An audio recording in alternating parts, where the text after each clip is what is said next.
this meeting of the Silver Falls School Board to order. Please note attendance, Denise. Welcome, everybody. It's good to see a good crowd here tonight. Please join me for the flag salute. I pledge allegiance to the flag of the United States of America and to the republic for which it stands, one nation, under God, indivisible, with liberty and justice for all. Okay, before we move to the consent agenda, I'd like to point out over here our banner with the new district mission statement on it. We're going to get some banners coming in. They're going to go up at every school. We think this is really cool. So we want to advertise it, get it out in front of people. So I just wanted to point that out so everybody make sure they saw it. Okay, consent agenda. Is there a motion for approval? Oh, and you got something? Well, maybe I should wait until the motion, but I've got one small change to the October 13 minutes, and that's on page 2 where it says that strong man, that should be straw man. Oh, good catch. S-T-R-A-W. I guess that'd be page 3 of the October 13 minutes.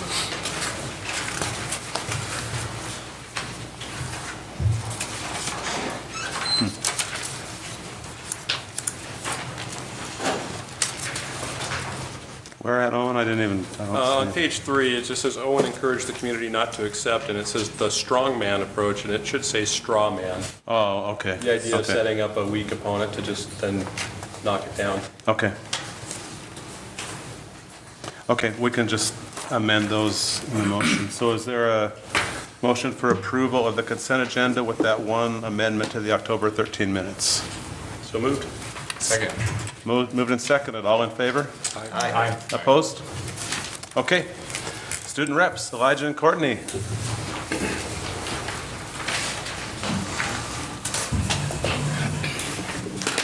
Hi. So I have the club report for this month.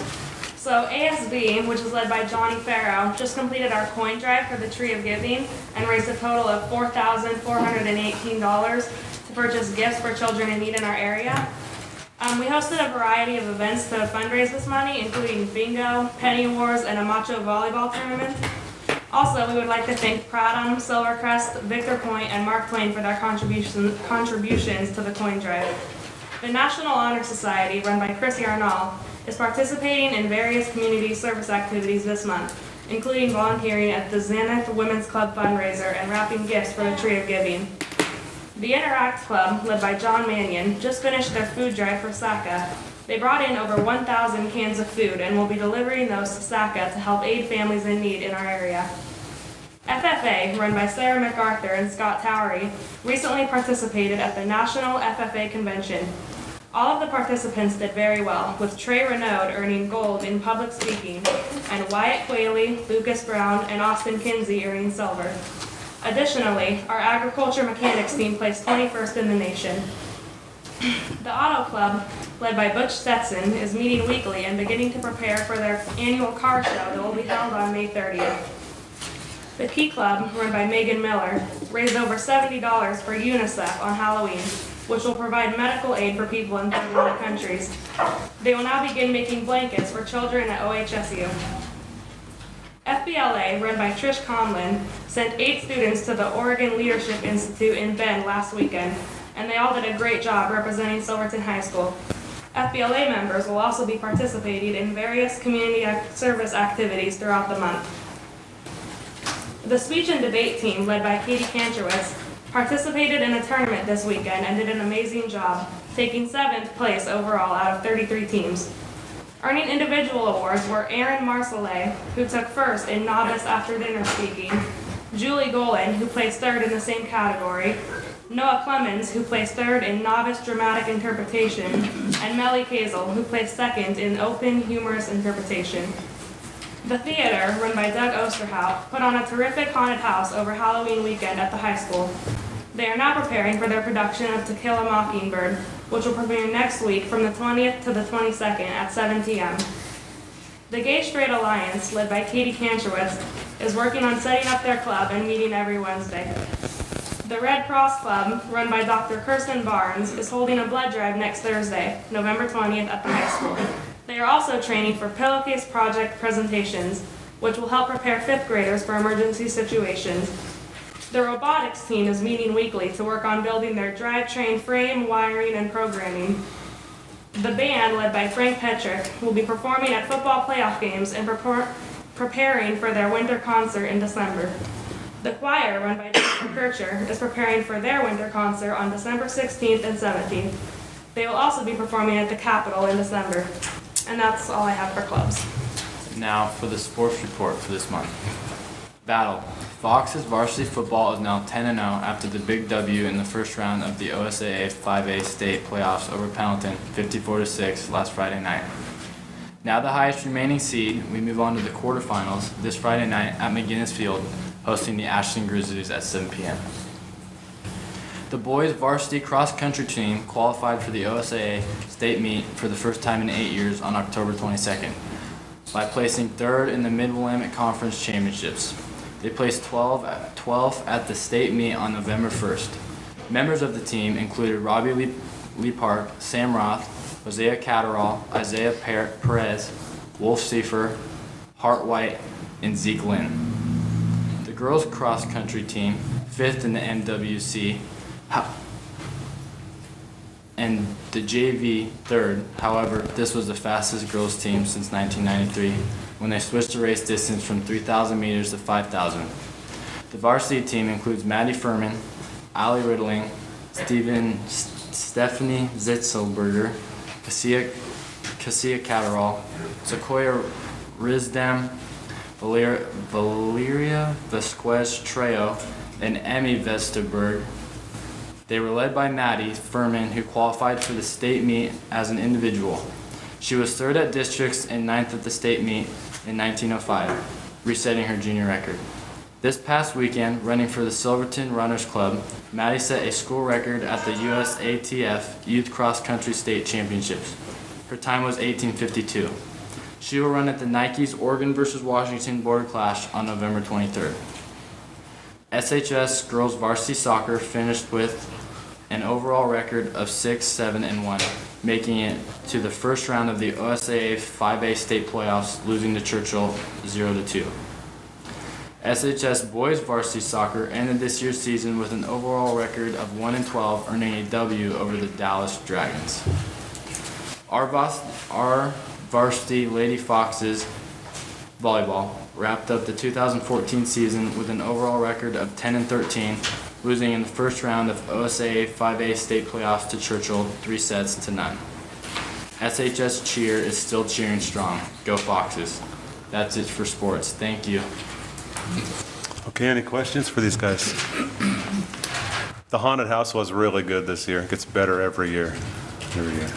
And go Foxes on Friday. Thanks, you guys. Good report. Thank you so much. Very good. Nice report. Okay, we're going to move to audience with visitors. As always, I'd like to, people who want to address the board, please come up and sign in and then introduce yourselves. Please keep your comments to 5 minutes or under so everybody has a chance to speak. And would anyone like to address the board tonight? Okay, there's also okay, you got it. Gene?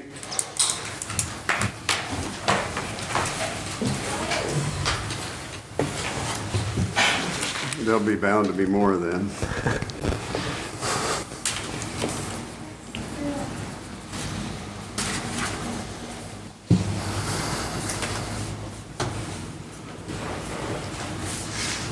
Thank you. I want to start out first, I think, by reading something. This was intended to be a letter to the editor.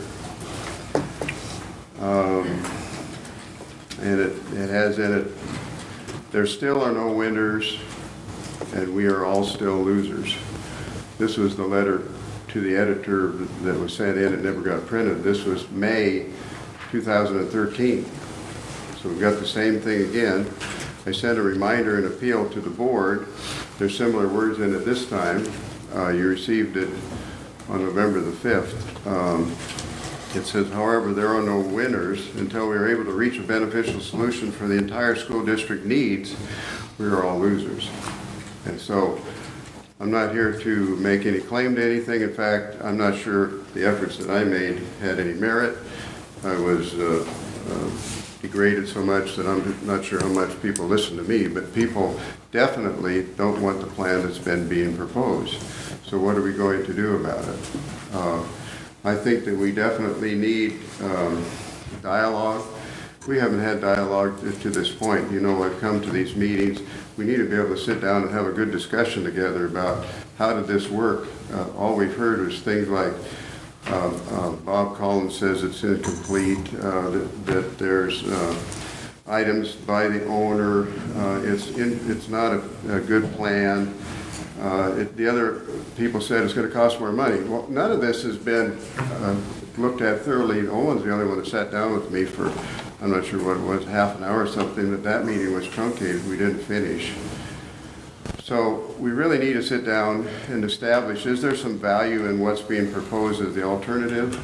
And it's not necessarily that is the alternative that should be used, but the truth is that people don't want to vote or pass the one that's 24.9 or 36.9 or whatever number it is.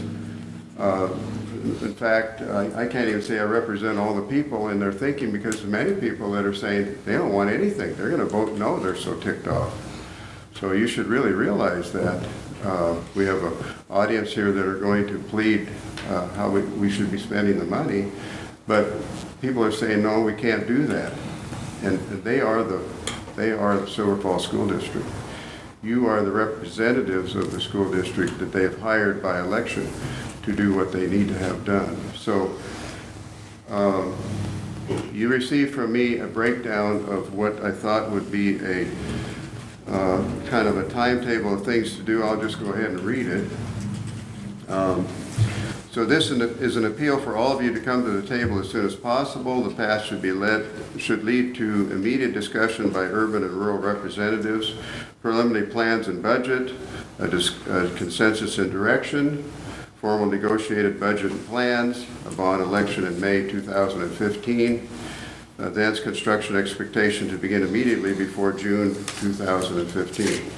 Now this can happen. I presented it before. There was time to have done what I was proposing and had it done last summer, but nobody wanted to consider it in this room, or basically, I should say no one. Maybe there are some people besides me. But I know Tom presented that he felt that we should be doing something that's more, not such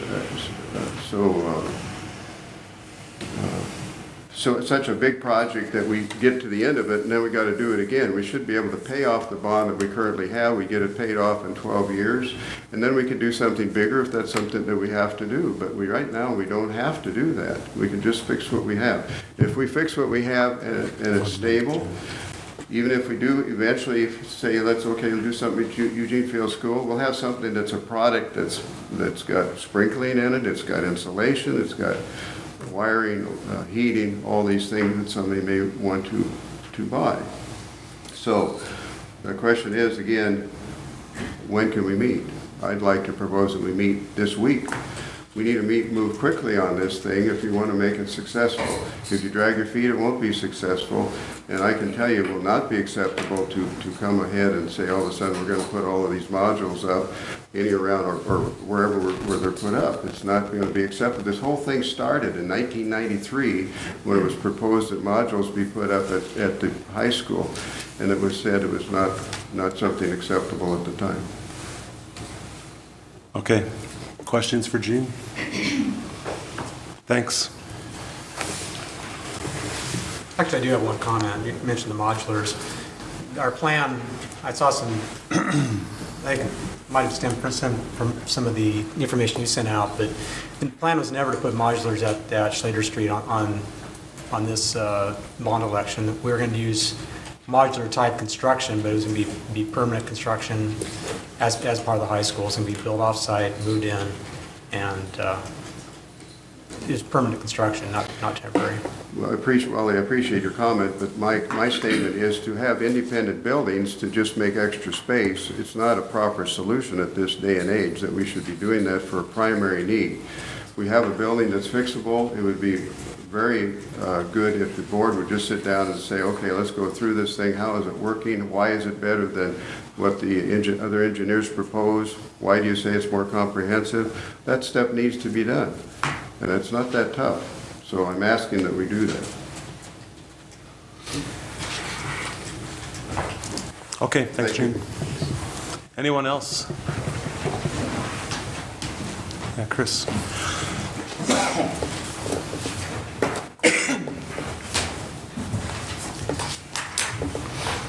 Chris Mitchell,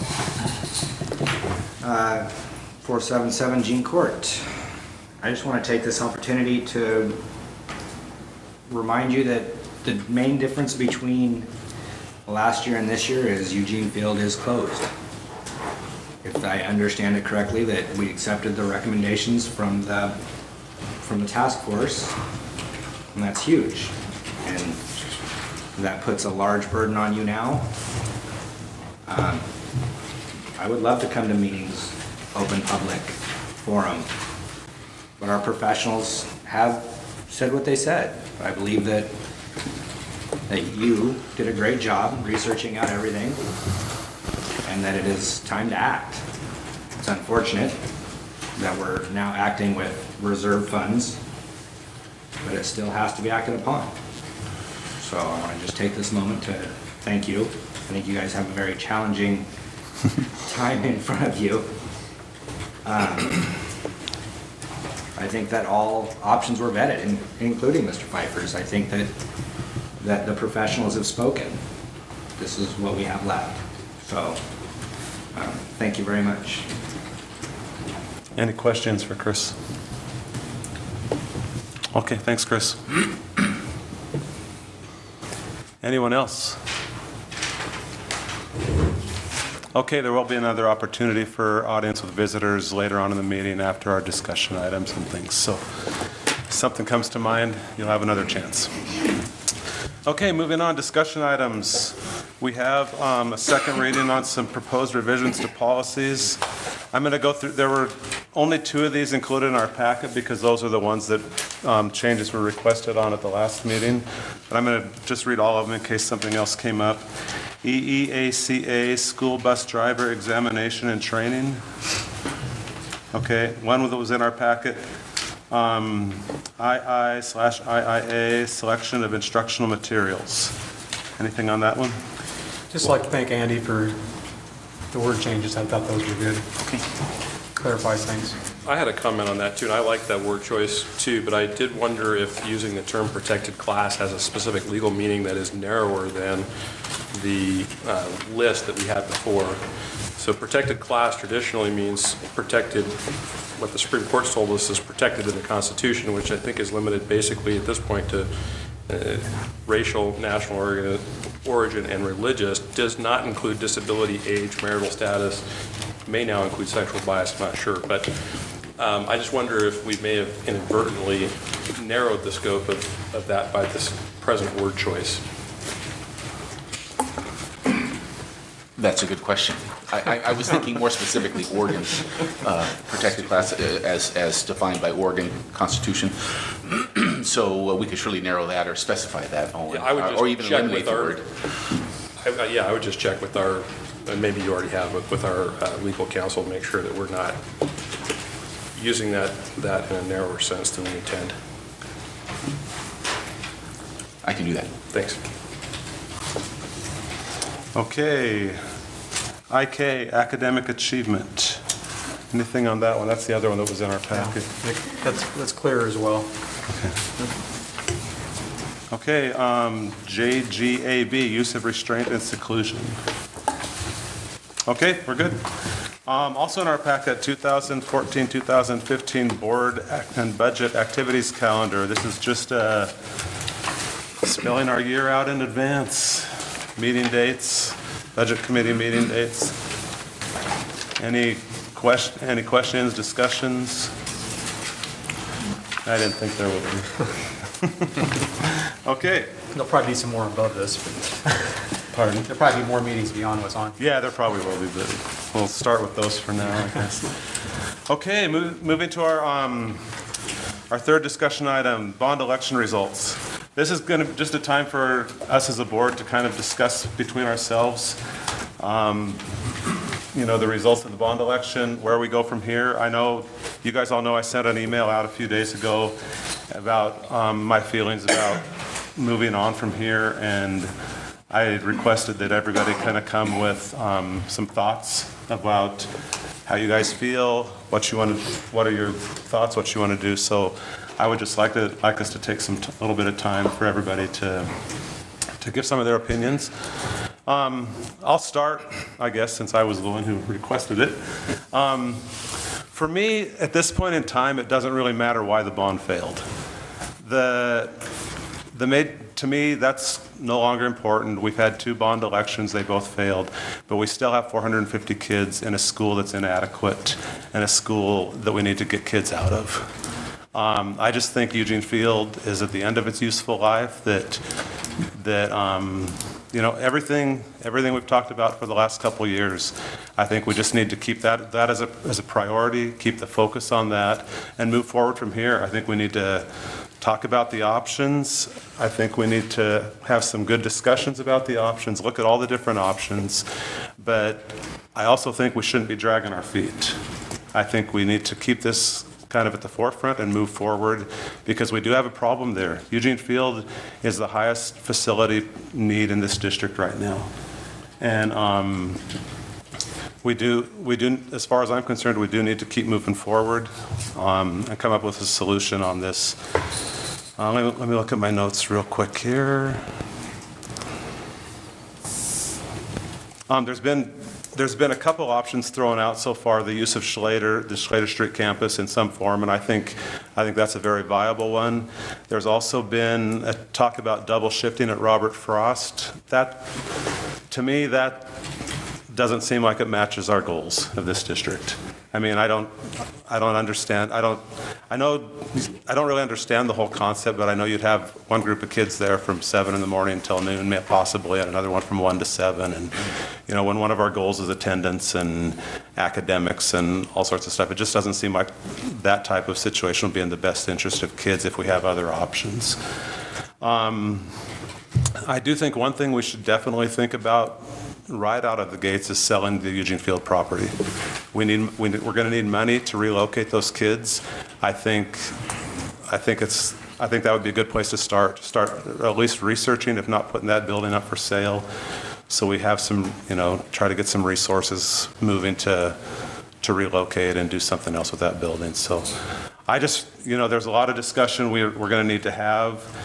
This isn't going to be a quick decision by any means. It's going to, but like I said before, I think we need to not put this on the back burner. I think we need to keep moving forward on it and make a decision as soon as we can, make an intelligent decision as soon as we can, and to get this taken care of. So, anyone else? Owen, you want to chime in? Well, I guess I would agree with you in principle. I mean, I feel like we did make the decision that the building's at the end of its useful life and that it's not a wise place to continue to invest district resources. I also agree with you, in part anyways, that it's probably going to be a waste of our time, but I don't know what we're going to really glean from discussing the bond results and speculating as to the reasons why. I mean, I feel like we did a really significant effort at the end of the last bond results to ascertain the reasons why. We tried to address those reasons and come up with a proposal that took those into consideration, and obviously the results were no better. So I don't know that we need to spend a whole lot of time speculating as to why. I feel like we do need to recognize that there are a large number of citizens that did vote in favor, obviously, of a specific proposal. And to me, I think that we can take that as for what it is. As far as those that voted no, I would urge us not to conclude that they voted for any specific proposal themselves. They voted against something for whatever reason, but other than Mr. Pfeiffer's specific proposals, I mean, I haven't heard other specific proposals that people or communities of people want to discuss. So I guess I'm in favor of, say, moving quickly but prudently, with the idea that the school does need to be closed and we can't keep kicking the can down the road. I would agree with that on, just real quick, that's another thing I was going to bring up too, that in a lot of the surveys we've done and a lot of the public input we've had, a lot of people said, get out of Eugene Field. I mean, that was a pretty consistent theme. So I'm not sure, you know, in looking at the vote or the bond results, I'm not sure people voted against that or against the plan. I just think people don't want their taxes to go up. You know, that's my opinion. But thank you for bringing that up because that is a good point. David, you have words?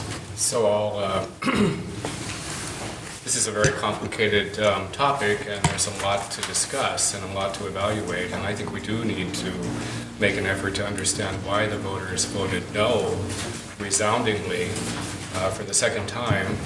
And of course, whatever we decide to do, money is the central issue.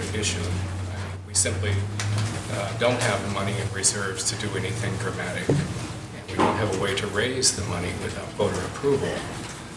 So for myself, I think that all options are back on the table.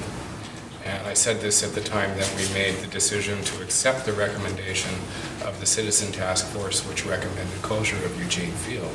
I said we may possibly run up against the hard wall of economic reality and have to revisit that decision.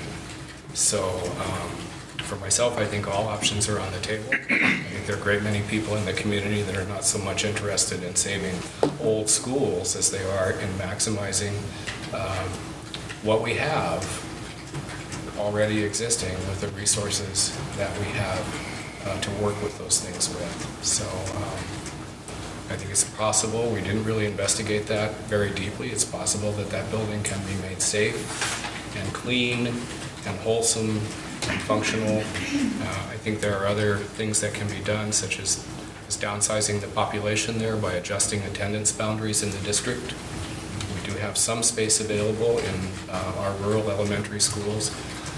The fact that it's been 40 years that the community, and when I say the community, it was the Silverton community until unification that pushed, and it was a different era. It was pre-2008 financial crisis, the global financial crisis, which devastated the economies of all of the developed nations in the world, and the United States happens to be doing better than most of those in its recovery, but it's a very slow recovery. Many people are still struggling. Many people have lost most of their resources. Many people will never have a job that they had before. There are lots of factors at play here, and I think that, once again, we have a complicated problem before us and very little in the way of resources. So we need to be thoughtful. I think we need to cool emotions in the community a great deal, and we need to work together to arrive at a solution that we can afford and that we can live with. How's that for a quick response to a complicated issue? Yes, it is complicated. So, Julie, did you have anything, or did you have to? Yeah, no, well, I'm busy, but no, say I'm really disappointed that the bond didn't pass, but that being said, we need to move forward. We need to figure out what our options are. I still think it's best to close Eugene Field. You need running water for kids. It's kind of important. So what can we do with the finances that we have and moving forward thoughtfully, taking the input, but at the same time, it needs to be moving forward still. And I do believe we need to be out of Eugene Field. It's just what can you really do with the finances that we have? And that's best for our kids. Okay. Herb. You're going to skip right to me? Yeah, skip over.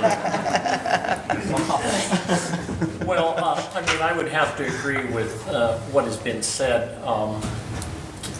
I still feel that the election result hasn't changed how I have been thinking through the whole process, and that's to do what's best for the kids for the whole district, not just Eugene Field.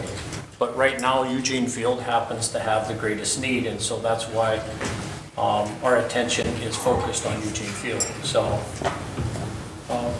I would agree to move forward, and we've got to do something quickly. Tom? Yeah, I think we should spend a little time and try to investigate why voters voted it down strongly twice. I can't remember what the numbers were, but 58% of the people voted no, and they had reasons, and I don't think they're going to appreciate them being referred to as whatever. They had their reasons. And I think they should be listened to. They're the bosses. I think it's a combination of nervous rural voters about closing rural schools eventually. They're nervous, and a segment of our population that feels overtaxed. I heard a lot of comments saw a lot of comments on Facebook just about people whose taxes are up, and we need to understand our means. I heard a lot of comments about live within your means, live within your means. We need to define what our means are. I think would be good. A little pause, a little cooling off period would be good. With regards to closing Eugene Field, I did vote yes to accept the recommendation of that group, but I felt that tied my hands to say that the building was closed. And I know specifically we changed the recommendation had a date certain on it. We edited that. We changed their language and removed the date certain. We changed the recommendation to where it just said close Eugene Field. We took the date certain out of there. I thought that was interesting. I feel that all options are on the table, and I think we need to remember what's the best educational model for a child, for kids. I'm nervous about modulars and the idea that they might be thought of as a temporary solution. If we put modulars in, they're going to be there for a long time, I'm afraid. And I really am nervous about those being a good educational model for kids. So I think we all need to take a breath and just, but we definitely got to come up with some solutions here. Action. Wally? Yeah, just some observations. Last May, we went out for a bond, and we tried to address needs across the district and also some wants. The bond was turned down. We narrowed the scope this time down to what we felt that was absolutely necessary. And I thought it was very interesting. It got voted down by almost exactly the same percentage, 56 to 43, or 44. The voter participation was much higher in this election, but the percentages were almost identical. Talked to several no voters, just get their perspective, and I got pretty much the same answer from all of them, is that they agreed that it was time to move out of Eugene Field. They just didn't want to pay for it. They didn't have kids in the school. They had no firm connection to school other than being part of the district, and they frankly didn't want their taxes to go up, and it doesn't affect them directly. I do feel it's time that we need to move kids out as soon as possible. I don't think it's a good learning environment. It's not a real safe environment, and we need to look at alternatives. I would suggest we look at what Jervis did in their district. They recently, this last summer, I believe, put up some functional buildings. They're not pretty, but they're very functional. And I believe, Andy, you may know, I believe they took out basically a private loan and paying it back through their general operating budget. I believe it was a combination of a loan and sale of property. Okay. Yeah. So that's something we can look at. And if we can get the kids out of there, then we've got some more property we can sell with the Eugene Field site. I propose we try to utilize the Schroeder campus as much as possible, use the single-story structures, using the multipurpose room, and set that up for these kids.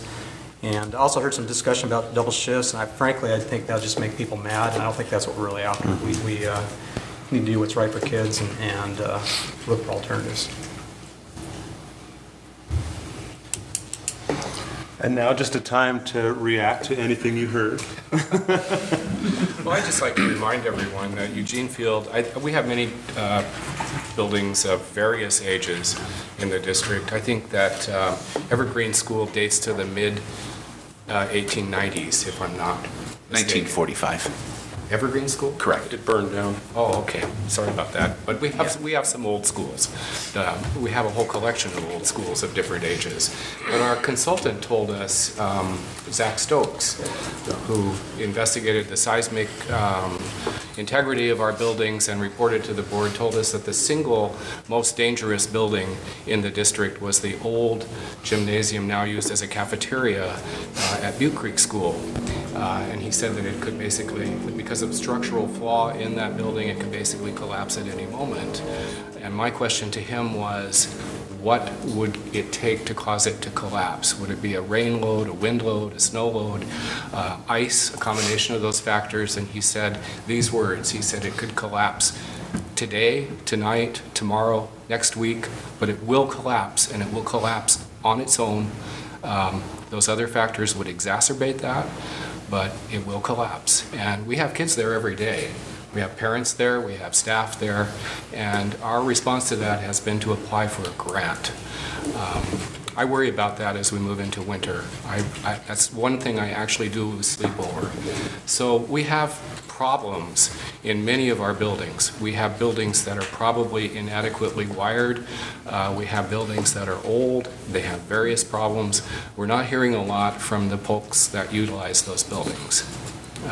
But we have problems all over the district. And we have one in particular that's a greater threat, immediate threat, to the safety of youngsters and staff and other people than Eugene Field is. So I think we need to really examine our priorities and our focus and work to correct the most important things as quickly as we can with the reserves and the resources that we have.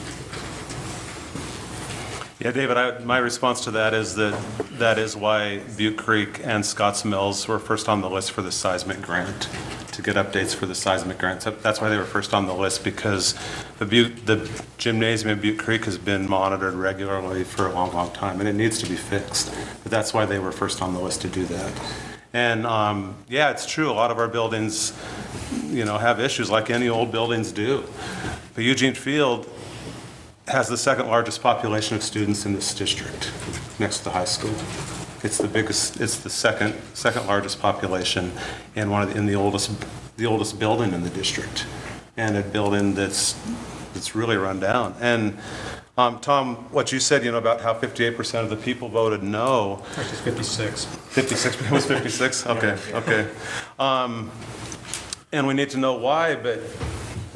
That 56% hasn't been, not to take anything away, but we're the ones who have been working on this for the last couple of years, and hearing all the experts and all the engineers come in telling us that building is inadequate, that building is unsafe. And we've heard the staff over and over, and who are in that building every day, and have told us the things they have to adjust just to be able to teach kids.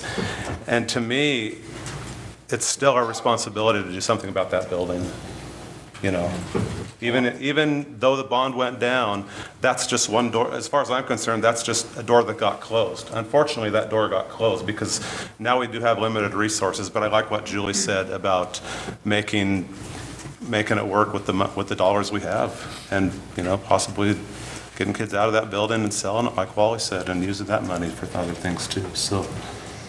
Yeah. Oh, don't anyone ever misunderstand me and have me think that I don't believe it. I haven't run into anybody who's felt that the conditions there are adequate. Something needs to be done.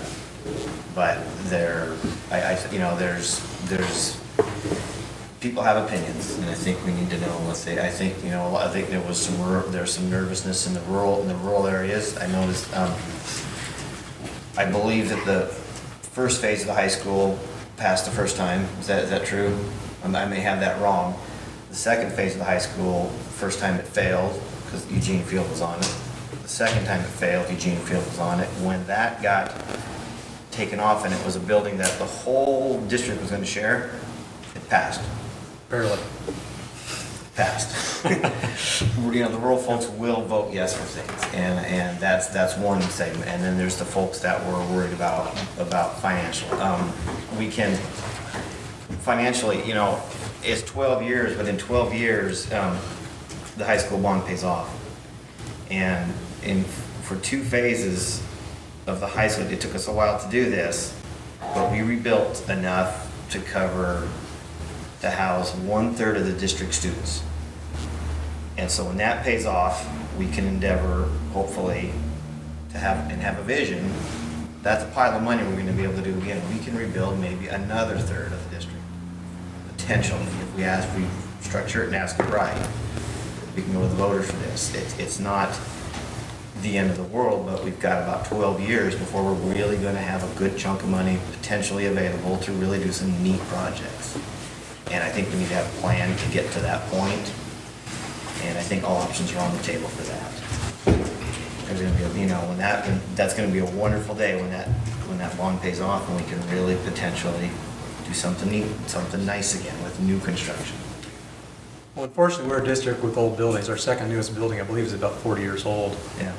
Yeah, they're all old. So when we were talking about these consultants, they're talking about 50-year building. Well, we're almost there with our second newest building right now. No, I know, yeah. And it's going to continue. And frankly, some of the discussion I've heard, I'm not optimistic that a bond would pass, period.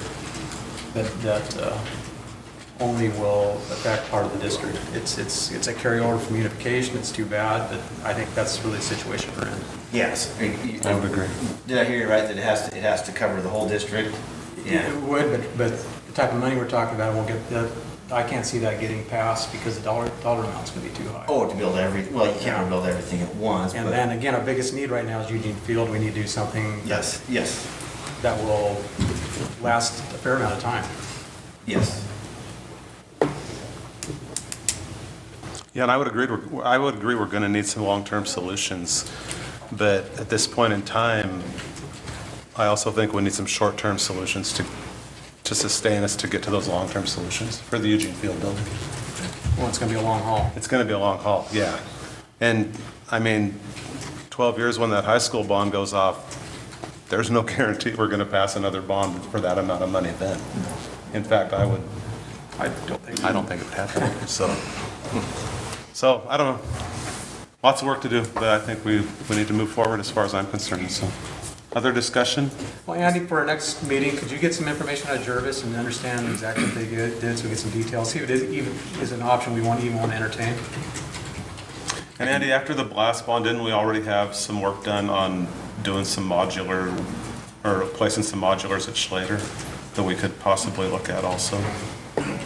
We had some preliminary work done about what placing some modulars on Schlater would cost at the time.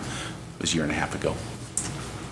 So we can, are you asking for that information as well? Yeah, maybe just start looking at it at our next meeting. So just one Yeah. comment. Yeah. I just want to clarify one thing. When I talked about old buildings in the district and various not so hot conditions, I didn't want to suggest that the conditions in Eugene Field are okay by any stretch, and that's something that we should just live with. I think the conditions there are atrocious, and they need to be addressed.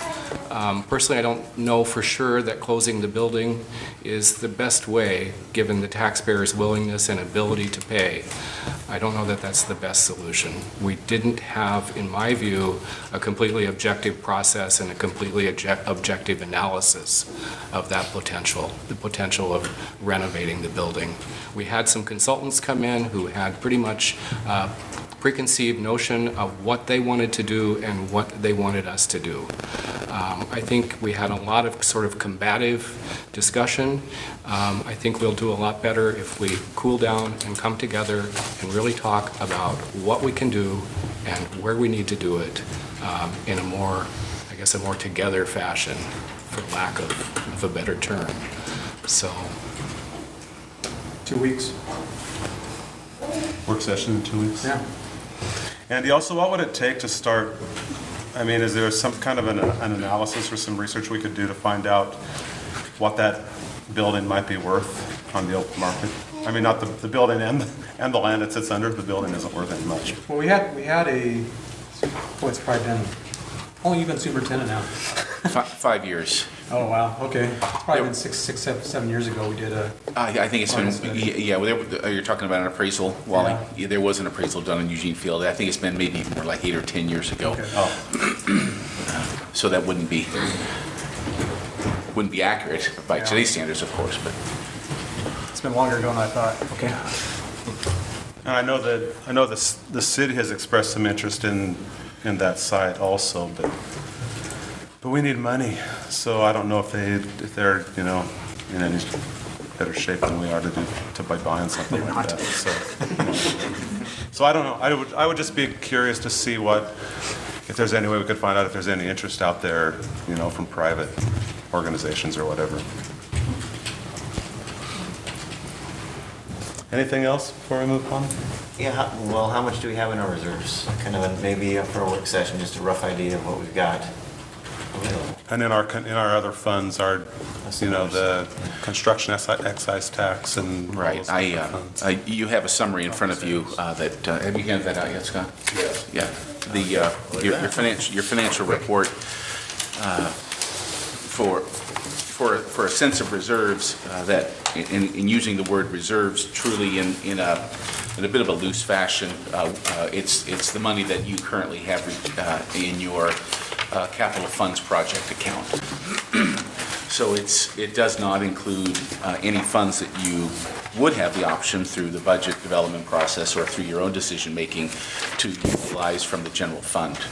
But if you were to take a look at Fund 220, the far right, the fund balance there is, that state facility grant is $422,457. That's the remaining grant dollars that you qualified for following completion of Silverton High School.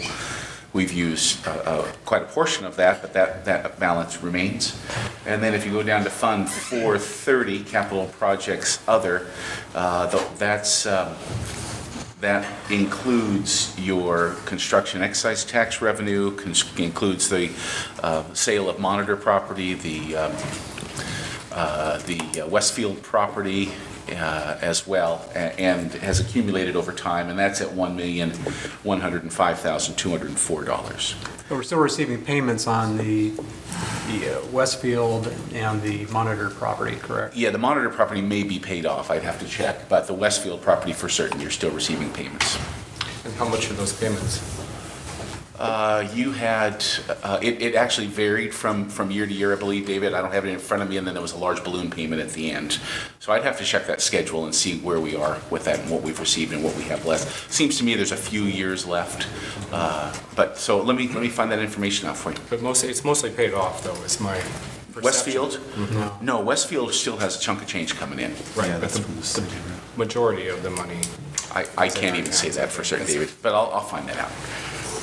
And of course, we still have the Steelhammer property that is not fully paid. That's right. You've received your first payment on the Steelhammer property and then have a 2-year agreement on that. And what the capital projects at the high school, I see there's 458,000 and some change there. What are those designated to? Are there major projects there, or is it a bunch of little ones, or is it completely undesignated? No, the bond advisory committee recommended to the board, and then the board approved to have a certain amount of money. At the time, I believe it was at least $250,000 dedicated for future roof replacement at the high school. And so that figure has grown somewhat. You've paid arbitrage on that each year for the last few years, but it's also grown in interest. So that includes that. We still, I believe, have the memorial to pay on, and there may be still a couple of projects, yes. I'd have to check with Mark Hannon and Joel on that, but they're small. But that money is specific to any projects at Silverton High School that were not completed with the bond. So in other words, we couldn't use that for anything else. Gotcha. Andy had one more thing to, if you don't have enough to do in the next 2 weeks. One more thing that might be worth looking into, like Wally alluded to with the Jervis situation, the possibility of possibly borrowing some money, and what would it take to pay that back out of our general fund over a certain amount of time? get this done. I can- I'd be curious to see what that might look like. Okay. So, okay. Anything else? Well, and I've got to add something for Andy to do. If we were to put modulars at Schlater Street, would we still be required to do off-site improvements on James Street? Based upon conversations that we've had with the city, we would have to complete off-site improvements. From the city's perspective, it all depends upon how many students you place there, what the purpose of the grade level, and what the traffic impact would be. So if you were to place 500 students there in a K-3 setting, a traffic impact study would need to occur to determine what the traffic impact in that area would be relative to all of the other current streets and what their improvement status is and so forth. So bottom line answer is yes. Whether you put modulars there or whether you do stick construction or any kind of construction, if you put 500 students there, the city is still going to expect some kind of traffic impact analysis and fees that would be associated with that. And do we know what the liability is of Schlater Street as it stands per year? The building, keeping the building upright, what does it cost in our district a year To maintain it? to retain it? I don't know. I guess we'd have to look into that. Are you looking for a figure based upon the value of the building and the investment that we put in every year? In other words, what is it costing us to keep that thing upright? You know, I mean, we're gonna have inflation sometime down the road of getting rid of the asbestos and the lead, and, you know, that just keeps getting higher and higher the longer we wait. And so does, Okay. Sorry. go ahead, you know, so I mean, is there a cost associated with keeping Schlater Street upright? Because that would be interesting to know what it's costing us. I forget what it was before we decommissioned it. It seemed like it was upwards of $100,000 a year before we decommissioned the building, just to keep heating it. And, well, you probably remember better than me, that, I don't recall, that's before we decommissioned. We decommissioned. yeah, before we did. So I don't know what it would be now. $6, Yeah, yeah, okay. So no part of the building that's closed now is heated. It's just closed up. Isn't that correct? Because that's been an issue with some people in the community, that we had closed it in such a Well, manner. Right. the old structure. Yes, that's what I'm talking. Yes, the multi-story structure is decommissioned and the water's been turned off and there's no heat in that portion. Yeah. So I think one of the things that folks need to understand, even though we don't have any specific figures, is that the idea of placing modulars to house 500 students at the Schlater Street site is a very expensive proposition. You're going to have to demolish the old building. You're going to have to level the site. You're going to have to bring in infrastructure in terms of plumbing and electricity for modulars. You're going to have to create bus routes, unloading and loading. You're going to have to create, unless you don't want them to have a playground space. There's a lot to do there. It's not as simple as it sounds when you're just talking about it off the cuff. So I think those are things that people need to think about. I agree, David, it's not as simple as it sounds, but you wouldn't need to tear down the old structure. You might need to tear down the ag shop in the back to have some more room in the back, but it'd be nice if you could tear down the old building to have that space in between, but you wouldn't have to. And you're not necessarily putting 500 kids in modulars. We have single story wings that I don't even know how many classrooms there are there. You know, and then we have community roots there too, which will. That's another question. Yeah, that's another question too. So, It's a big question. but and I agree, it's not as simple as it sounds, but it's not as complicated as you just made it sound either. And there's a lot of green space there for playgrounds. So. I think it might be more complicated than I made it sound, but we don't know for sure yet. So Yeah. we'll have to agree to disagree right now. Anything else? Okay, moving on, administrator and staff reports. Scott? Well, in front of you, you have a board report. I appreciate the board's patience with this system conversion and power outages and computer failures and everything with that. This is one iteration. Certainly welcome your feedback on any parts of this report. If you want to see something different in the future, please let me know. The first page is your fund balances, which came in handy in your most recent discussion. Second page is a revenue summary of the general fund broken out by object, so you can see the description. We're going to be able to adjust some of the names of that, so it'll be easier for you to pull out things like state school fund, which is in the 3100 function about halfway through. But you have the revenue summary there. Notice that your revenue is always in brackets, so it's not a bad thing, it's a good thing in that case. And then on page 3 is your expenditure summary, again for just the general fund, broken out by broad functional category, including instructional, support, and other uses of funds. And those all have percentage budget remaining. And then page 4 is a piece that's been asked for a while, and that's the funds not subject to carryover and subject to carryover broken out by school or location. Scott, in the future, could you add the percentage on here like we had in the old report? Yeah, I will do that. That was actually suggested to me earlier today. So Right. next month you'll see percentages on That there. gives you a real quick glance on how everybody's doing in comparison to everybody else. One of the things that you'll notice that is different is the encumbrance column on this particular report, on this back report. And so we'll utilize that percentage column as well, either with or without the encumbrances, whichever makes more sense. The encumbrances are typically salaries that are spread out over the future year. That's kind of what we expect to spend out of those accounts. Questions for Scott? When is the audit going to be? The audit should be completed, that it's due to get to the state by the end of December. And so we've gone through all the field work, and there's a few reports that they're working on and we have to work on it together. So I expect to have all the paperwork done by the end of the month. Okay. Has there been a hiccup going to the new system? It hasn't really, because the audit is working mostly on last year's budget figures.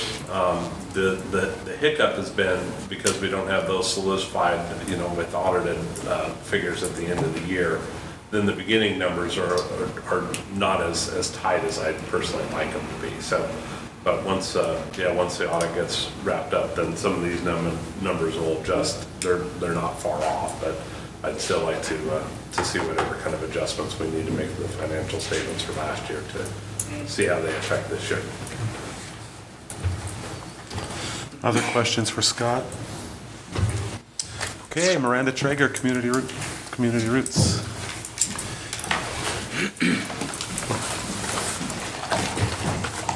Just off the top, Miranda, I really appreciate your real thorough report you give us every year. It's very nice to get. Thank you. Thank you.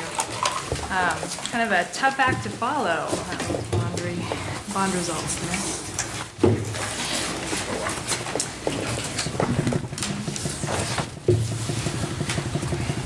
Well, thank you for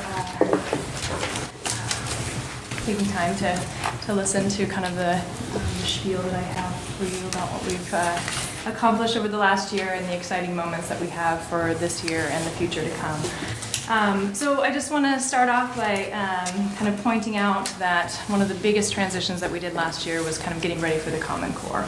And so we spent a lot of our time last year in trainings and early releases, aligning our Common Core to Montessori methods and making sure that we had everything there just kind of buttoned up, so to make sure that when we transition this year into the Common Core and the new assessments, that we had all of our ducks in a row with all of that. So last year we spent quite a bit of time kind of working into our Common Core aspects of it all. We have moved into a new reporting system, and in your packets you'll see that we have some new report cards, and we're utilizing a national system called Montessori Compass. And what they've done is they've actually taken our Montessori methodology, our curriculum, and aligned it to the Common Core. And so not only are we able to report out on what Montessori lessons and materials are kind of moving through, but then we also can show a direct correlation to the Common Core.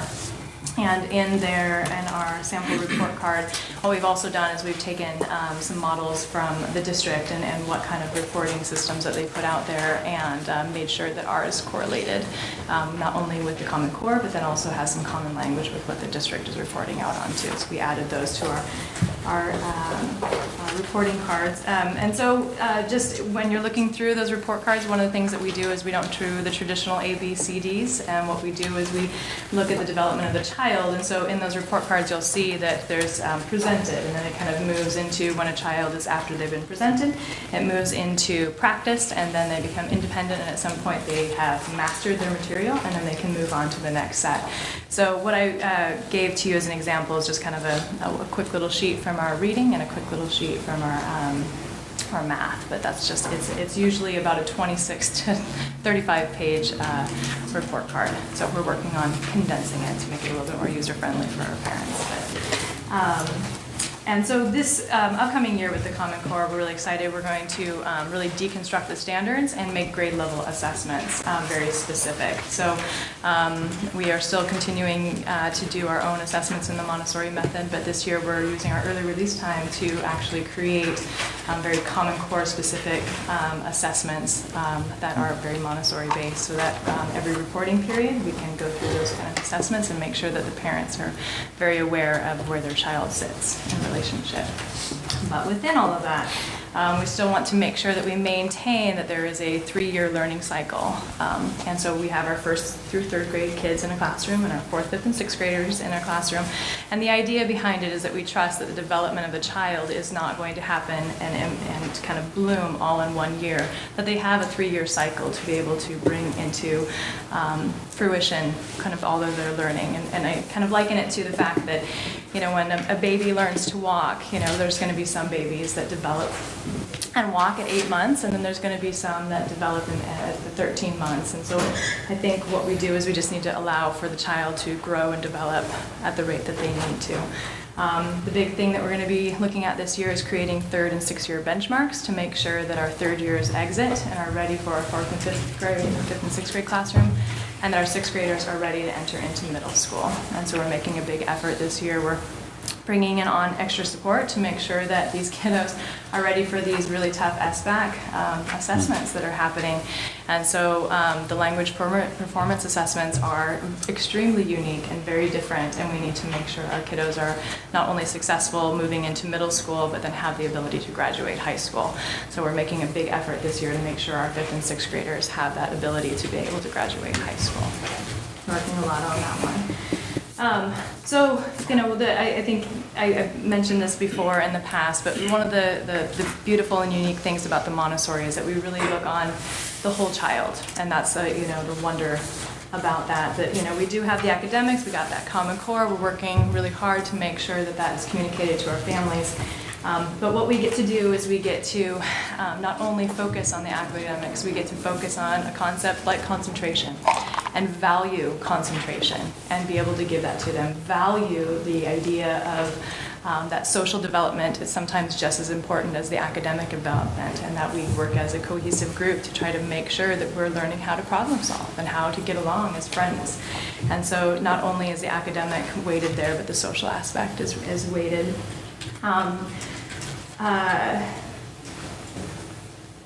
One of the things that was always presented to me about, you know, what is the crux of what Montessori is all about, and it came to me many times that it's called the flow. And it's been taking me a long time to understand exactly what that flow is all about.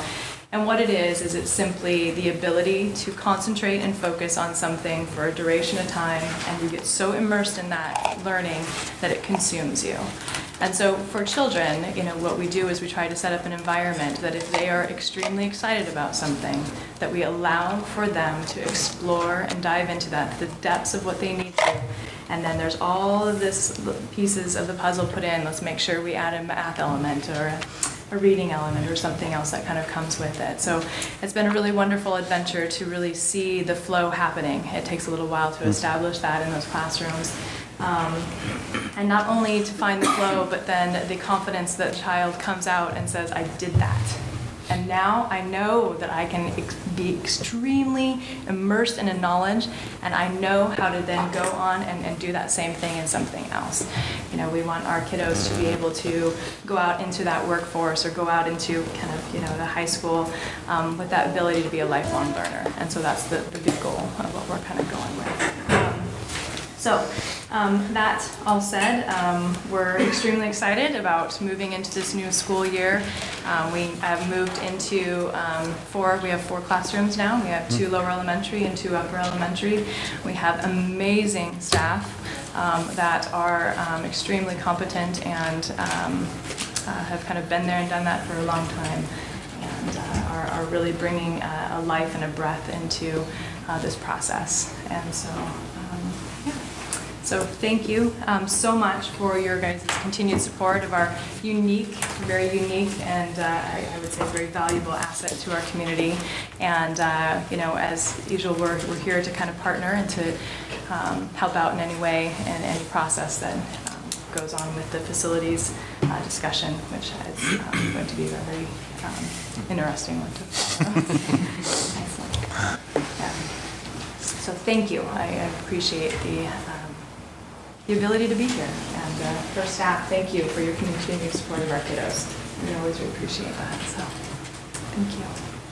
Has it been a challenge to align the Montessori curriculum with the Common Core standards and the SBAC and all that? Yeah. I have to say it is, because it has gone national, Common Core, there are there's 3 major Montessori organizations in the United States, and they more or less have kind of they've all come together and they've been working on it for the last couple of years. So we were able to take a lot of the correlations that have already been created and then make sure we tweak it for us specific in Oregon. So for the most part, it's been a fairly easy process, but but it was such an essential one for us to go through that last year to kind of look at our own, you know, materials and make sure that we're buttoned up on our end to make sure we have what we need. Yeah, okay. Yeah. Good. Other questions for Miranda? Just a comment. Thank you for the work that you do with so many of our youngsters. And thank you for such a wonderful report. I've looked at lots of reports from charter schools, and I think this is probably the best one I've ever seen. It's very smart and very comprehensive. So, thanks. Appreciate that. I'll pass it on to the board. We'll be very happy. Okay. Thank you, Miranda. Thank you so much. Nancy Griffith, Mark Twain. Your first board report. Oh, don't be. We're pretty harmless. So I did give you a copy of this, so it should be in your packet there somewhere. So just to start, when I ran the numbers at the end of last week, we had 298 students. 156 of them are 7th graders and 142 are 8th graders. We added 3 new teachers this year. Also, we have a special ed assistant new to our building, and then April Murphy, who is our COSA Dean of Students, who's half-time. And that is a new position at Mark Twain, and that was a great idea. So thank you for you and Dandy. She's just brought a lot to Mark Twain. I don't know how much Mark Twain did positive behavior supports, so she's brought that. She handles most of the discipline issues. I've actually been able to get in classrooms almost every day. That's great. And so that's just unbelievable. Actually, I've done discipline for so long, it's kind of like, wow, I get to go and actually be an instructional coach. So that's just thank you for that, and it was, I think, desperately needed at the middle school level, and so it's making a huge difference. A couple of updates for technology. We just got our brand new iPad charging cart to go with our iPads that we're able to buy from the technology fund. We're still waiting to figure out where to plug it in so we don't blow any fuses. So we're having to share that with the laptop carts. And then 3 teachers received iPads, and 2 of those were able to get the Apple TV connectivity with that so that they can use that to present in class. For activities, we did win the Superintendent's Choice at Homecoming. We are Around the World We Love Oregon. And our 8th grade girls volleyball team got first place in the Jamboree, and and our leadership class was given permission to decorate the Wolf Building to help support the senior athletes for football. We just took our 8th graders last week on the Adopt a Farmer field trip, and all but a couple of them went, which was spectacular, and it didn't rain on them, which was even better. And so the objective of that was just to let the farmers share what they do with the students, and then students participate, be respectful, learn about farming, to give hooks for other education. Our 8th grade science teacher organizes that. So I also included some of the other things he wrote and some of the student comments on there too, that you can look at later. Today was a spectacular day. We just had our Veterans Day assembly and invited local veterans, and actually somebody came over from Bend as well. We had at least 50 veterans there, and 6 of them were World War II veterans. So we did an assembly at the end of the day. We sang My Country 'Tis of Thee. We had some flute players play the national anthem, and then Brett Lucich, who's actually playing it at the Oregon Gardens right now, came and sang a couple of his songs. And so we were able to honor them, and it was a really special assembly for everybody. For our focus this year, our school climate, we're working a lot on the PBIS lessons and virtue lessons to our advisory groups. And we're working on positive behavior, empathy, and bullying. So we are starting to notice they're getting a little nitpicky with each other, so we're starting to push on the be nice to each other. We are doing 2 staff meetings a month. One of them for sure is professional development, and we've been focusing on the Danielson framework, which is our new evaluation system. And our attendance strategic goal from the district, we didn't do as well as we would have liked. At the end of September, we were at 56% of our students were at 95% attendance or better, but by the beginning of November, we were up to 67.6. So parents receive a letter once a month from us saying, where the school is as far as the attendance. And then when individual students fall below a certain percentage, we also send them a hey, just so that you're aware that this is where you are right now for attendance. Upcoming events on December 16th is our band and choir concert at Silverton High School, and that's how things have been going at Mark Twain. I'm just still really excited to be here, very happy. So living back up here again and working at middle school. For the district strategic visioning plan, one of the things that I'm supposed to report on is engagement, and pacing in particular was one of them, but just for student engagement, the biggest difference is students aren't busy or on task, they're actually intellectually engaged in the lesson. And in regards to pacing, we know that elementary students, 3 to 5 minutes of being on and listening to a teacher is about all they can handle before they need to start processing. Middle school is about 5 to 7, and high school is around 7 to 10. And then when we focus on this in our professional development, teachers are about 5. So adults are a lot harder of an audience than kids are, to be honest. So we're meeting, and I asked all the district principals what they're doing, and they've done different trainings in engagement. The teacher cadre is doing trainings, and so everyone is just trying to really focus on keeping our students more intellectually involved in their learning and having them be a part of it. We don't actually have any data right now. I know that Dustin Haney last time had engagement as well, and so we're kind of waiting until we start doing evaluations before we're going to have data on how our teachers are doing with engagement and engaging their students. And I think that's it.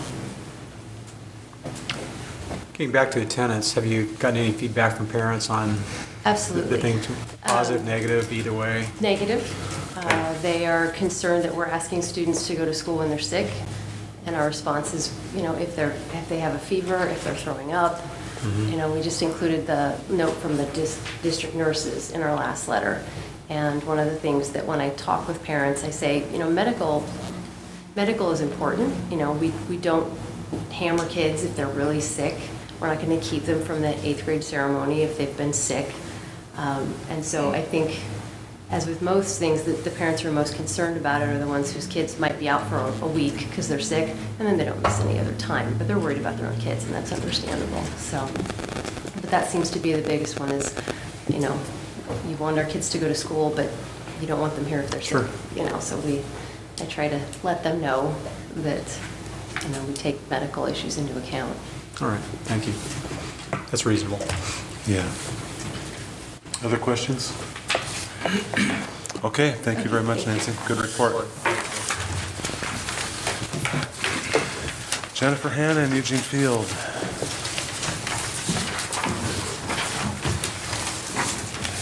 Hi. So there's a report in front of you, the Eugene Field updates, and just a summary of school activities, things that we've done a little bit differently this year. We moved to an orientation model at the beginning of the year. That was just to address some of the, well, school's changed a lot since most of our parents were in school. So since we're getting them from the get-go, we thought we would help them out with front-loading the information. So our teams, our grade level teams and our specialists put together PowerPoints with kind of everything you need to know about attending grade school today, and had parents come in sessions and kind of just gave the parents the overview of what it looks like to go to school at Eugene Field, and help them get through all of that first day packet. You guys probably remember the first day packet. It's extensive, and took care of kind of all of those logistics so we could have a smooth start. And we got pretty positive feedback on that, so we will likely continue that for next year. We also moved to a school-wide homework plan this year, so our grade level teams are putting together weekly homework, but it is a one-page with the intent of the homework is to build good habits for home. It's not overwhelming, it's not long, it's just to help kids build the habits that will help them be successful students all the way through. And then the second goal of the homework is to help them apply the skills they're learning at school at home. So it's not book work, it's activities, it's taking a skill that was taught and applying it in their home or in their world. So not every teacher is 100% on board with that yet, but everybody agreed to give it their best effort and keep an open mind. So we'll regroup on it mid-year. Overwhelmingly positive feedback from parents. Not 100%. There's some parents who would prefer to have a packet where they can set it in front of their kids and say fill in the blank instead of having it, take a concept and figure out how to apply it. But I think overall, the feedback we've gotten is that it's a good thing. Kids are excited about doing it, and we offer school-wide incentives for them completing it. So that's new this year. We'll see how it goes. We're going to do a check-in mid-year and end of the year, both for parents and staff, and see what the feedback is, if it's something we'll continue. Communication plans, we're struggling to keep up with that a little bit. We have a Friday folder that we send home every Friday. It's really full of community announcements, and in us disseminating information that we need parents to have, it's tricky because not everybody communicates the same way. Some parents will go through the backpack every night. Some parents take the whole packet of kind of junk mail that gets sent home and recycle it, and it's a lot of stuff. And we do have the One Call Now system. We try to limit that to once a week, but it's 60 seconds of information once a week. So we have a website, but it's something that parents have to, look it up on the website. And so we've been just trying to figure out, getting feedback from our families about how is the most effective way for us to communicate. So our teams have kind of taken on different styles of that. So we have teams that are blogging, we have team websites, we have teams and individual classroom teachers and subgroups that are using a program called Remind 101, which is a text alert system. And we have some teachers starting to use Twitter. So we're kind of letting people try different things and then getting feedback on what's working. So obviously the majority of our families now are looking at social media for their information, and not so much the hard copies. But then we also have some families who really only can access the hard copies, and sometimes in another language. So it's tricky. We're working it out. This year we do have a literacy TOSA, and that has been great in helping us implement school-wide literacy plan. And that again is all about getting those kids to on grade level reading by grade 3. That's really her focus. So lots of excitement and activities around literacy, learning to read and practicing reading, and growth through the reading process, support for families, support for teachers, and incentives for kids to get there. And then we also have a technology TOSA this year, just at a 0.25. We have 475 kids and 53 staff members at Eugene Field right now. And we have about 230 iPads in the building. So we have 5 classrooms that are running completely one-to-one, paperless. 3 of those are first grade classrooms. It is daunting what first graders can do wirelessly. They don't, I'll have to bring a video next time. But they completely manage their curriculum. They do the same curriculum, our Storytown curriculum and our Singapore Math and Focus. The teachers load their work right into the Dropbox or the Google Docs folder on their iPad. And the kids open it from there, complete it with a stylus or with a keyboard, and send it back to the teacher at 6 years old. Yeah. It's fun stuff. And that the iPads still mostly the teachers are using them for student engagement. It's a pretty easy thing to keep the kids engaged with an iPad. They're built for that. For differentiation, for hitting kids at different levels, because you can program each kid's iPad at their level and keep them moving at their level. And then also for skills practice, which a lot of early elementary is. You learn a letter sound and you practice it, and you learn to write a letter and you practice it. So that skills practice kind of drill and kill stuff, they can do pretty easily on the iPad. We do have some teachers that are now starting to look at extensions of those activities outside of that. So student production and research and inquiry and creation. That's pretty exciting stuff to watch too, but that's not our primary purpose with those right now. School strategies related to our district goals. So for our 100% on track to graduate, we test every child in reading and math every month. If you look at page 2 of the handout, this is the kind of the report that I get per grade level, and it will show all of our kids that are at or above benchmark. This is just a snapshot of where we are with third grade reading today. In your building? This is only your building? Correct. Yeah. So third grade reading, so all of the green are either at or above grade level. The blue are on watch because they're barely there. And then we have the yellow intervention and red the urgent intervention. So we take the urgent interventions and we run corrective reading, corrective math, those research-based intensive intervention programs. Corrective reading, corrective math, read well, write well, handwriting without tears. Those programs are run for those kids. And then our intervention, our yellow kids, with the STAR reports, we can actually run strand data. So we can say they're below level in reading because they're missing these 2 skills out of the 26 literacy skills. So she can pull, our reading specialist can pull for a specific skill and run run like a 4-week group on that skill, test them again, make sure they have it, send them back, and then so we expect to see kids move above that line faster with both systems of intervention running. How do you do intervention at the elementary level like that?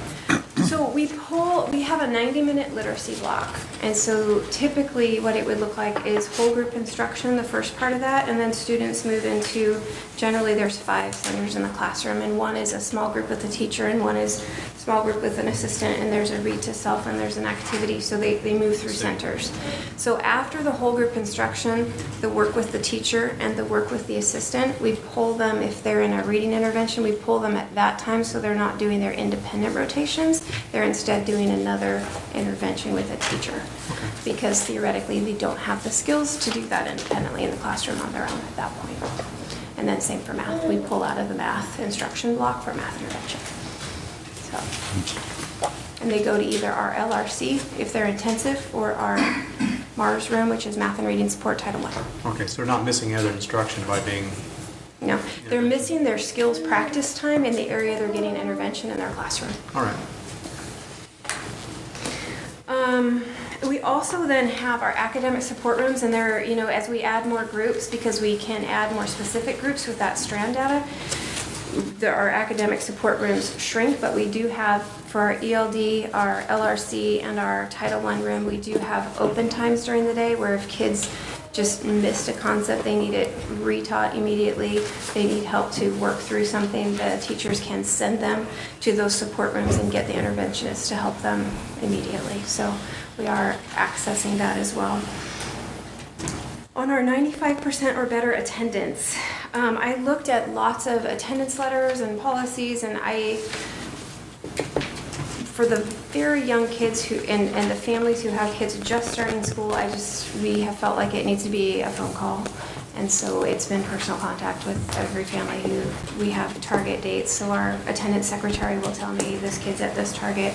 We call and we say, your kid's not at school. The letter kind of informs them, hey, your kid's not at school, but if they're 5 to 9 years old, the parents are aware. So then we ask them, why are your kids not at school? So, we can't help them, create an attendance plan and solve the issue if we don't know why they're not there. So some of that is the same things that you've heard previously that I'm not sure, like how sick they can be when I can send them, because we have everything from if they have a sniffle, they stay home, to they send them throwing up with a fever. So there's some of that we just talk through with them. There's also, though, with the very early grades of separation anxiety, and that I have a stomach ache, I have a headache, which doesn't really mean you're sick. It means you're like having a hard time transitioning. So we work through that. Transportation issues, because they're small children who can't walk on their own, but we don't bus if they're within a mile of school. So we have lots of those issues that we kind of try and piece together. So it's just really individualized family by family of how we're trying to pick that up. Is that something you do, or is the classroom teacher? Right now it has been me. We are talking about putting together a school attendance team, though, because it is pretty time intensive. It's the beginning of the year, it's not as time intensive, it gets more, as we go. So. It's good to have consistency, but if you have a team, if they're all doing the same exact Right. It's kind of an if then, and really it's just talking, how can we help support you getting your kid to school? We need to know why, and then there are some, even if the kids are, sick all the time, and young children, if they haven't been to daycare, or they haven't been, socialized with other kids a lot, they may not have the immune system to walk into a building like Eugene Field with 525 people there every day, and the germs that go with that, and not get sick every week. So we just help them with tips on talking through that. So our school nurse, sometimes I'll say, I'll have the school nurse call you, and she will put things in place for them, like, let's put a hand sanitizer ring on their backpack and have them do that a few times a day. Let's have them use their own water bottle instead of the drinking fountain.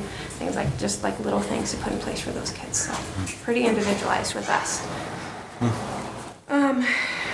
And then for the district goal around student engagement, the little kids, our teachers are, I've been a teacher for a long time, but I really didn't get you say teaching is an art. I didn't really get that until I watched them with little tiny kids, keeping them engaged for 6.5 hours. It's amazing what they do. They do this so well. But we'll continue to do videos in our staff meetings and trainings through the teacher cadre, and make sure that everybody's understanding that busy does not mean engaged, and making sure that teachers are consistently making that distinction. So, and then my district point to report to you is the on-grade level reading in K-8, and that is page 3. We are using STAR assessment for that as well. The STAR reading report will only show you grades 2 through 8, because prior to being having some level of independent reading, and it's a bank of about 100 sight words that kids need to know before they can really run with STAR reading. There's a program called Early Literacy, and that report will look a little bit different, but it will be available for K1. But grades 2 through 8, the snapshot of the district right now is in that top box. Green would be at or above benchmark. Red, urgent intervention. Yellow is intervention, and blue would be on watch. So that's kind of where the district is falling today. I think that our numbers might be a little bit better than that, just because the test becomes more reliable the more that you give it, and we're just starting to give it. And if you notice on the bottom graph, most of our students haven't taken it yet. So what do those numbers mean? It says percentage at the end of it, and it doesn't make sense. Oh, that's 250 total students, which is 55% of all those who tested. Oh, okay. Sorry. Now it does. 76 total students, 16% of all who tested. Okay. So as our schools get in the testing routine and we get more data points, these numbers will become more reliable. And we should be able to pull a snapshot of where kids are for on-level reading, on-level math at any moment for each school and the district as a whole. And how often do they test? Well, Or does it depend on the... The district calendar, the district assessment calendar has 3 required test points for reading and math, 2 strongly suggested and 3 optional. So we're Title I school, we have to regroup our interventions every month, so we test every month. Okay. And, but the district is required at least 3 times, suggested 5, but also recommended that they do once a month. Okay. It's, you know, access to technology Oh, and of course, time in yeah. the classroom and that kind of stuff. Time, So- all that stuff. And then page 4 is just a letter from our staff about where they're at for you. Okay. Questions for me? Questions for Jennifer? Okay, thank you, Jennifer.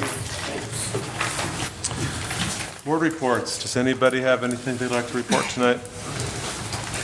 Nothing? Correspond? Oh, Let me just comment on one thing I saw. It's not really a board report, but I saw on a social media site, some parent had made a post to say that she was really put off having received what she considered a threatening letter from the school about her child's attendance, threatening in the sense that she said something, you know, her child may not, she didn't actually post the letter, but, you know, may not graduate 8th grade,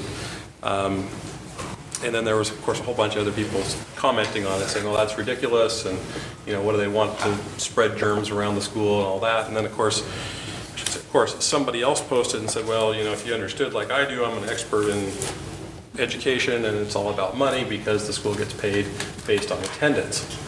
And so, obviously, there was a whole lot of misinformation that a whole bunch of people were getting out there and it's going around. So I think that just tells me we really need to make an effort to tell everybody we can, our parents, that, you know, we're doing it because the correlation between attendance and achievement is so strong that it's important to their kids' achievement and the growth. So just keep spreading the word. yeah, and it's going to take a while to get that message out there, I think, and to, like they said tonight, to let parents know what's okay and what's not okay and kind of the boundaries and things. So, thanks, Owen. Correspondence, we've received a few emails the last few days. Is there anything else? I have no additional correspondence for you. Okay. Second audience with visitors. Would anyone like to take the opportunity to talk to us tonight? Yeah.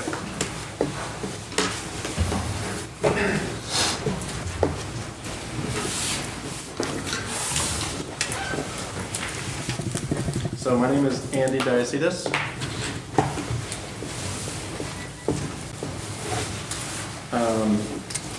Do you want my actual address or just the town? Is that fine? The address on here? Town's okay. So I wasn't planning on speaking at this, but hearing the discussion earlier about the bond and I guess my biggest take home that I'm going to walk out of here with is that it seems to me that this conversation has been happening so often and for so long in this town that us sitting out there, I have children that will be entering the Silver Falls School District. We sit here and it becomes almost an argument over which building is going to kill children sooner and quicker. And as funny as that may sound, that's kind of how some of that devolves. I didn't know about the roof at the Butte Creek cafeteria. That seems like that's a pretty big deal. If that was on a bond last Tuesday, I would have had no problem voting just for that. The together thing about the unity of this school district, I don't feel it. I don't think that's very accurate. As much as we want to say it, as much as we want to feel it, this district doesn't feel very unified. Whether it's a rural thing versus a city thing, that's the way it seems to me. Talking about we need to find out why people voted no. We need to spend time trying to figure out why people voted no. You can spend 20 minutes on those Facebook pages and get a pretty good sense on why people voted no. 3 of you sat up there saying you know exactly why people voted no because they didn't feel like they were getting something for it. So that is pretty clear to me that there's nothing unified about this school district. So whatever was meant by saying, let's spend some time trying to figure out why people were voting no. How about we spend some time trying to figure out actually how to make it a unified school district?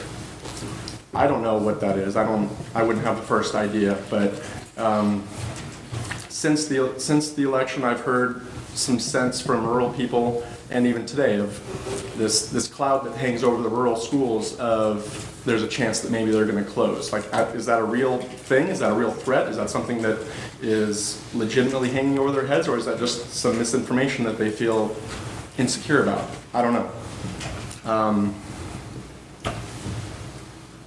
Let me check my notes real quick.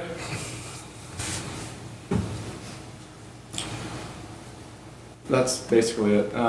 So yeah, I think if there was one thing that could be taken out of what has happened in this bond and the bond before that, is that it's not unified.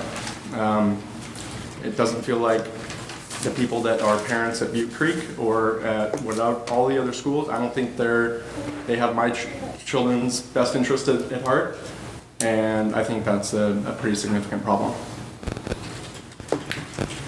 That's all.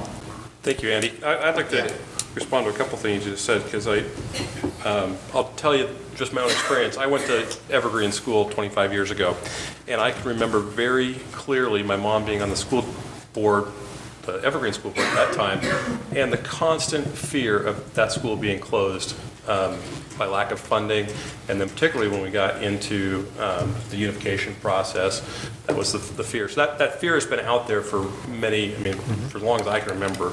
And then being on this board for 4 years, I've heard nothing but support for the concept of our diversified in the sense of many schools and the outlying schools on this board. So real strong support. I've never heard a single board member here advocate even for the idea of moving towards a district that looks like city schools without the rural components. So it's just a thing that's been that's just the dogma? That's what people think?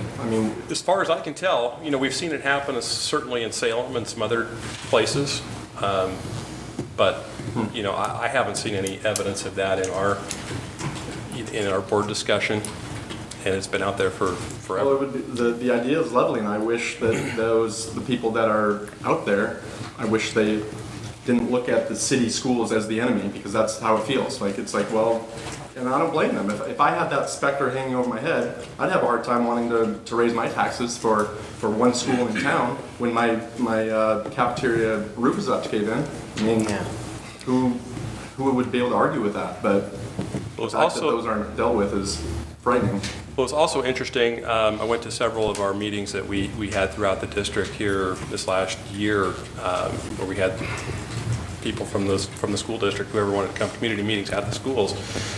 One of the things that I took away from that is at each meeting I went to, the theme seemed to be, we really have the greatest school in the world here, and we trust our administration of our school 100%, and they spend their money wisely, and we love it, but boy, there must be things going on out in those other schools that we can't trust, we're not sure about, they must be wasting money. And I thought that was interesting because, the truth is I think they're all doing a great job.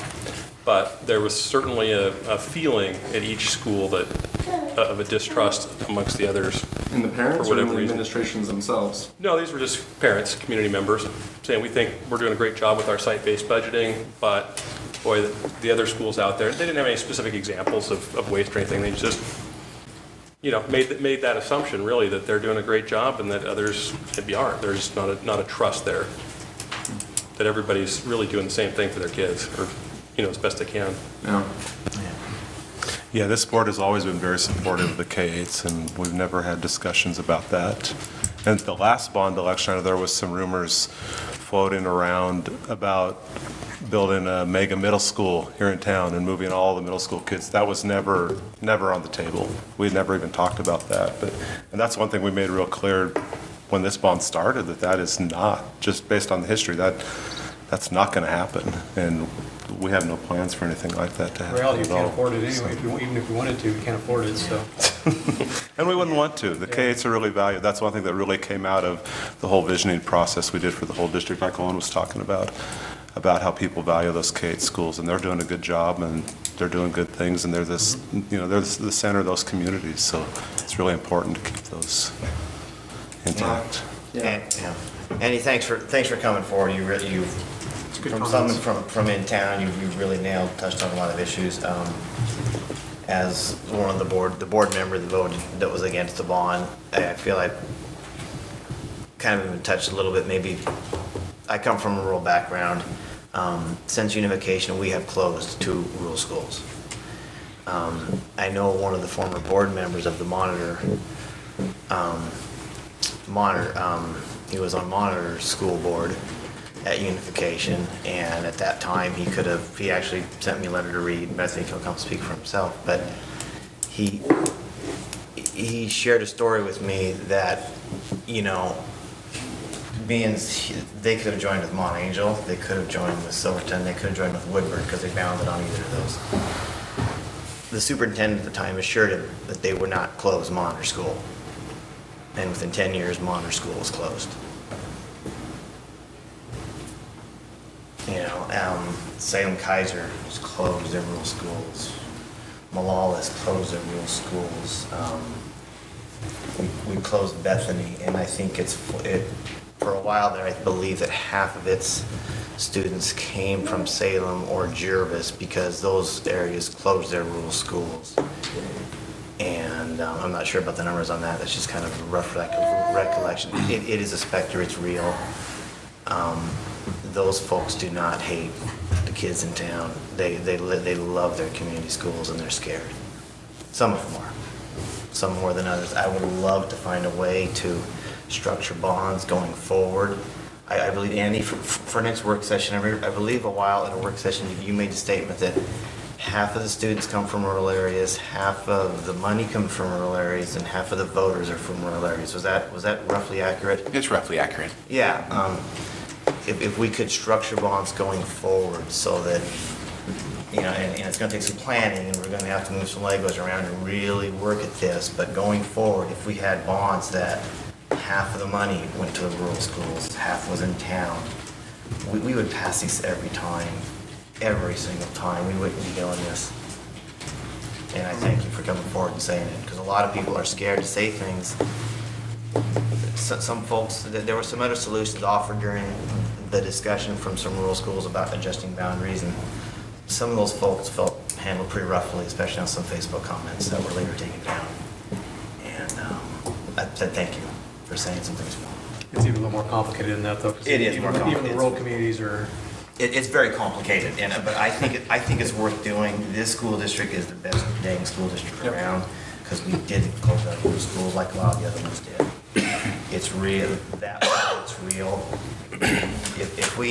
If there are parents out there who love schools, who love education, and I know some of them who it just makes them sick and they voted no on it, you could take those people and flip them over to yeses just like that. They're there. It's going to take some work. It's going to take some visioning, real serious planning. But I think we can. It's going to take a lot of work. We can get there. I think you've got to make a distinction, though, Tom, about why those schools are closed. I think you can't just say it was a rural school and it closed. Mm-hmm. Salem Kaiser, as I understand it, they made a decision to close rural schools for economic reasons to bring those kids into town, to consolidate schools. That's not at all, from what I understand, why either Bethany or Monitor closed. Yeah. It wasn't the direct result. Now, I wasn't around at that time, but I think there was other dynamics that were happening. Both those schools had heavily dropping enrollment, and it came to a point where you just couldn't operate at that enrollment level. Well, I don't want to get into a big debate tonight. Yeah, I don't want to get too far into this. I just want to cooling off period. Yeah, I just like to say I appreciate you coming forth and having a conversation with us about this. I think it's an important issue, and I really appreciate the fact that you're honest. We can have honest dialogue without being combative. I think that that's been a problem for a while, and I've said that in different ways during this I've meeting. been combative in the past as well. So I'm just I as much think- to blame as anybody. I think we do a lot better if we have honest dialogue without being combative. I agree, and that's... We're all in this together, and more importantly, our kids are all in this. Even if you don't have kids in the system anymore, you still have kids in the system. They're still our future. So I appreciate that. Just if I could just add a little bit about Monitor. We closed Monitor because of declining enrollment at the same time that we were busing students under our open enrollment plan up to Silver Crest, where we had classes of 36 and 38 students. So we need to look at some of those issues, in my opinion. All right, thank you. Thank you, Andy. Anyone else?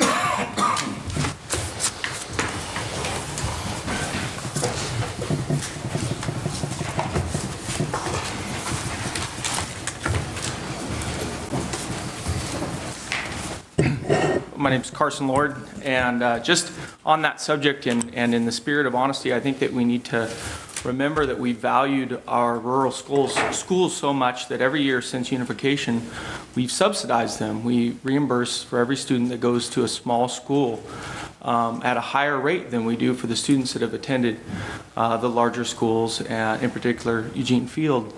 And so in essence, now we're looking at sort of losing the golden efficiency goose of Eugene Field with its 450 or 500 students that has in reality enabled those rural schools to exist by being so efficient with teaching that many of those students that then we're able to pay the extra dollars out for every student that wants to go or lives near a rural school. And as we move forward, I think that it would be worthwhile to talk about I don't know if it's part of charter or something that happened when we made the deal to unify, but I think those dollars should be put back on the table when Irv points out that the students in greatest need now are the students at Eugene Field, the same students whose back we've been relying on to have those extra dollars within the district to keep the less efficient schools open. I think we should be able to look at, hey, why don't we shift those dollars back away from that and say, now we need them to subsidize our in-town school if we're going to pay for a private loan or if we're looking for additional dollars. There's a big pot of money there, and if you add it up, what we've spent since unification to keep those schools open and say, now it's your turn to make a sacrifice to be able to keep your school open for a temporary period. Maybe it could come with a guarantee, 10 years to pay down this loan or debt to build a new school that would then be large enough to house all these students and be efficient enough to allow us to keep our rural schools open for the foreseeable future. So I think that those dollars really need to be looked at again, and we need to use the value that people place in that, and that we can afford that, and be truthful about the economics of what that costs. That's it. Thanks. Thank you. Thanks, Carson. Anyone else? Okay.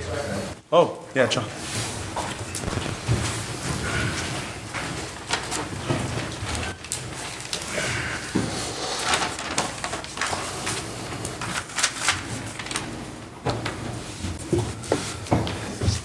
Yeah, I'd first like to thank the board. I know you put a lot of time into this bond, and I share your disappointment that it didn't pass. And certainly moving forward, I think, there's difficult decisions to be made. I guess a theme that we've heard here that I think needs to happen, though, is it needs to be a shared pain. Mr. Buckholz pretty much said that his constituents will not vote it because there's nothing in it for them. So the I got mine mentality of as long as there's something for me, I'm okay with it, but if there's not, I'm not. When someone's gonna have to suffer here economically or whatever, it needs to be shared. If we're a unified school district, then we're a unified school district. But if it's I got mine, I'm all over here, then that doesn't work. Because what'll happen is, and I've only been here for 5 years, is that the Eugene Fields teachers and staff and parents will suffer. Nothing will change at Scotts Mills or Victor Point. They won't even know the difference. and then the teachers in town are wearing it, and the students are wearing it. And so I think that has to be at the heart of the discussion. That whatever happens, whatever difficulties lie ahead, it's shared amongst every school in the district, not just the ones here. The other thing I wasn't going to say, but I'll go ahead and say it, is that I think that I really don't appreciate it, Mr. Beeson, for you implying that discussion is combative. Because frankly, I think you've done a large disrespect to many people who have been in a lot of meetings that you have not attended. And if you have a personal matter, I'm sure there's some reason for it, but I find it quite interesting that you show up tonight with all kinds of ideas and things to say. I think that's disrespectful to all the people sitting here who have been here night after night when you haven't. I know you've served the board for a long time, and I'm not going to pass judgment on that, but for you to imply that people that have passion and that are here to speak are, quote, combative, that's kind of someone on their high horse, and I don't appreciate that. So I wish the board luck moving forward, and I think that whatever you do needs to be done in a way that's fair to everybody, not just the kids in town. Thank you. Thank you, John. Anyone else? I just want to address a little bit because John specifically mentioned me. I didn't want to imply that people are but people are selfish, and if you can, it's just easier if we can structure things that you're just going to get more yes votes if you can spread things out a bit, but not too thin. I have more ideas on that should be. I would like to share it at a further time, a further cooling off period. There's ways to get there. I think there's a lot of potential yes votes out there that can be mined, and you can get school bonds passed in this district. And I'll just let it go with that. I appreciate the input. Anyone else like to address the board?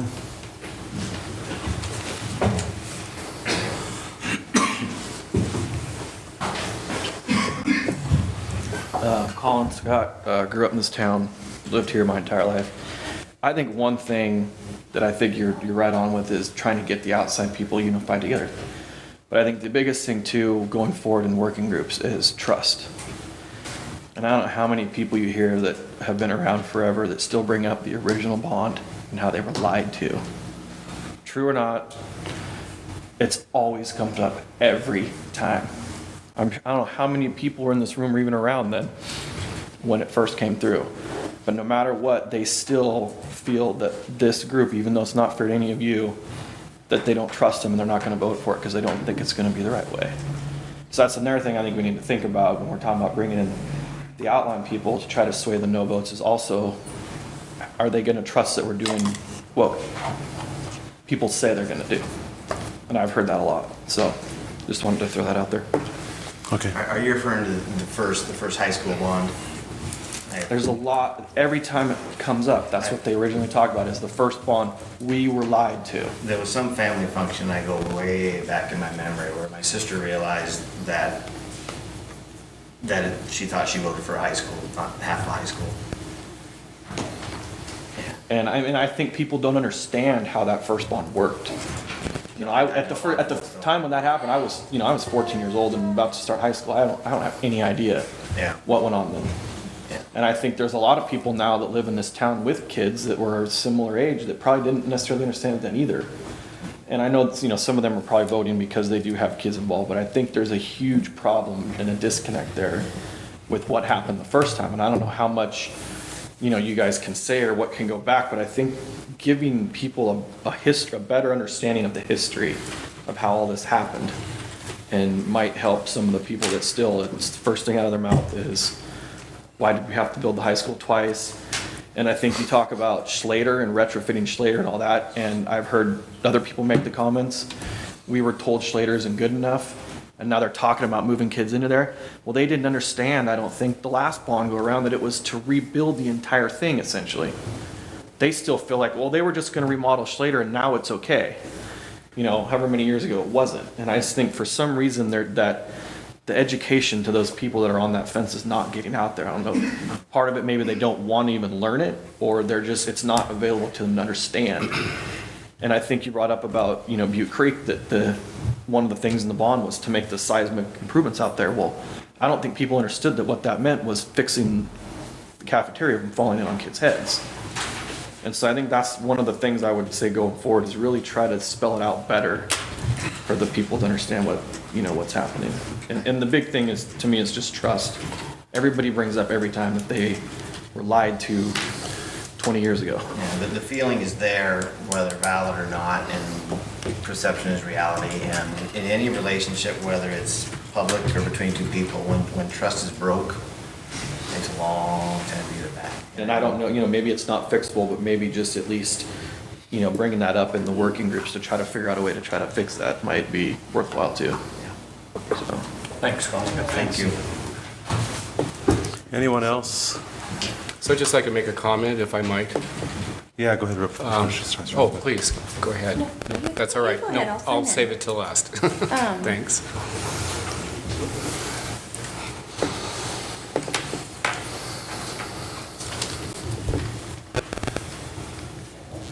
My name's Jennifer Weekend. I'm a teacher at Eugene Field. And I just want to express the urgency that from the majority of the staff members that you saw the letter. We're exhausted, we're done.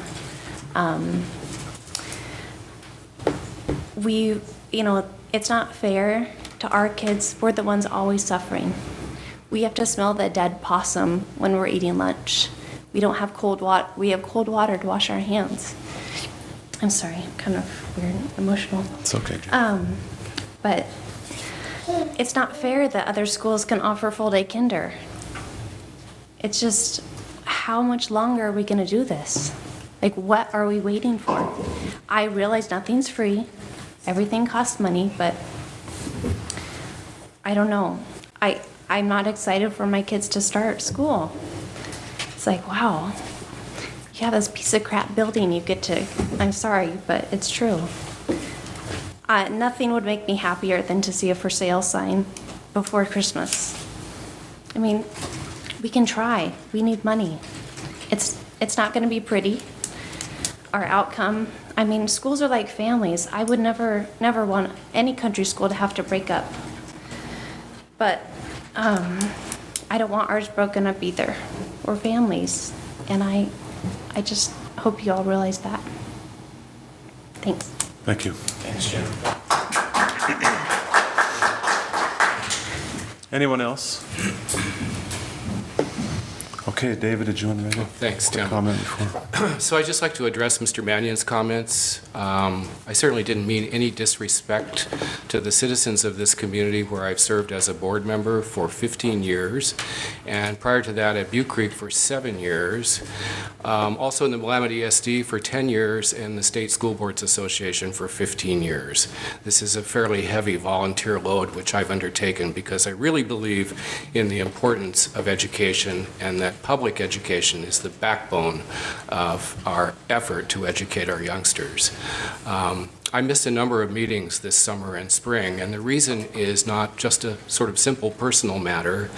My wife and I have cared for about 18 years for my mother-in-law who became ill this summer at the age of 101 and went through a very lengthy process of dying.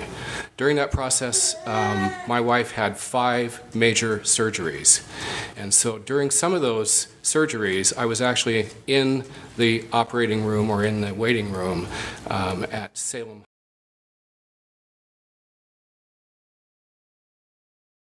District does a great job for kids every day.